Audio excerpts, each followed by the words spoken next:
বন্ধুরা, আজকের গল্পের আসরে তোমাদের জন্য থাকছে গোপালের অতিথি সৎকার। এক বিদেশি পথিক রাত্রে অজানা জায়গায় এসে পড়েছে। তার ওপর বৃষ্টি ও ঝড় নামলো খুব জোরে।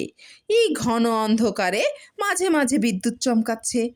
এ সময় কোথাও আশ্রয় না নিলে নয়। সে পথের ধারে এক বাড়ির দরজায় বারবার আঘাত করতে লাগলো।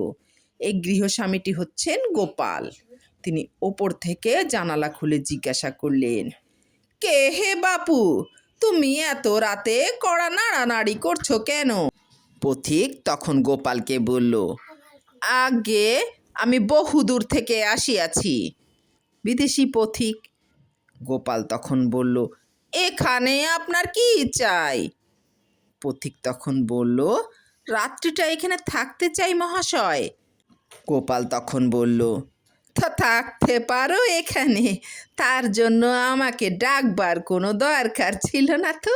ওটা সরকারি রাস্তা, যে কেউ ওখানে থাকতে পারে।